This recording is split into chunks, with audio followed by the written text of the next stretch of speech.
Has this x plus 1 squared term been causing you a headache and you're wondering, hey Dave, how do I set up my partial fractions here? Now this x plus 1 squared term is called a repeating linear factor because think of it as the linear expression x plus 1 being repeated because it's x plus 1 times itself. And the way you normally would set up this type of partial fraction on the right-hand side here looks like this.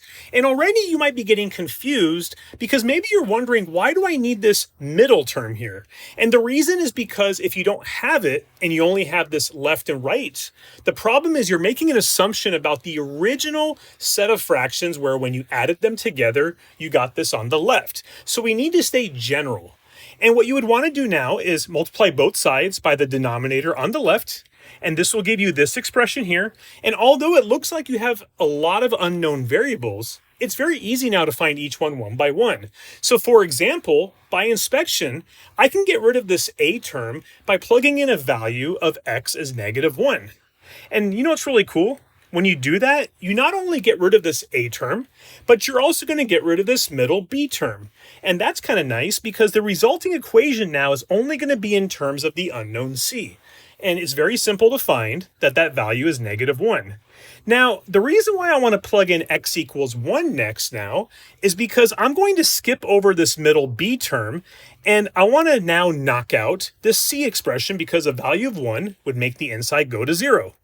And I know I'm going to go over the b part in just a bit, so hang on. So going back down to the x equals 1 value now, when you plug this in, after knocking out that c term, check this out. It also again knocks out this b term, leaving us with an expression only in terms of a. And so when you solve for a here, you're now going to get that its value is a 2.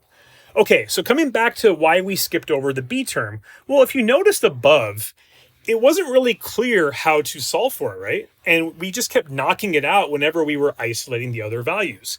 If you just plug in a 1 or a -1 here, it doesn't help us. But here's the cool thing. Remember that this is an equation. And before I get back to that point, the first thing I would want to do now is expand the right. And so you're going to get this expression here.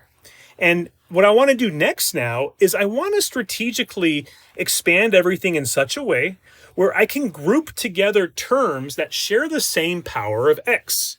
And so in my next step here, you'll notice that it would look something like this. And the reason why I'm doing this is I'm trying to make the right-hand side have the same structure as the left.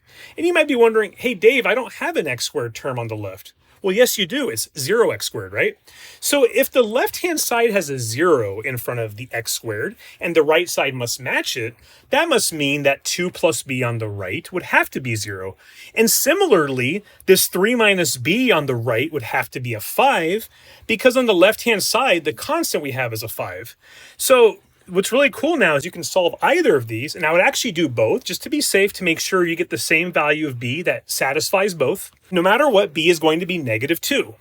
And so what this means now is for the original problem I gave you, I can rewrite that integral as a sum of these separate partial fractions. Now the first two on the left, by inspection, you would just do a u substitution and you should be able to eyeball it. And that would just give you these natural log terms here. And on the right, maybe you can do this in your head, but you would do a u substitution again by letting u equal x plus 1, and then du would be dx. And so on the right-hand side now, what I like to do is I like to then rewrite this u squared on the denominator as a negative power, so it's more clear to me that it's a polynomial integration problem, leaving you with this after you integrate it. And then you want to make sure you don't forget to go back to the very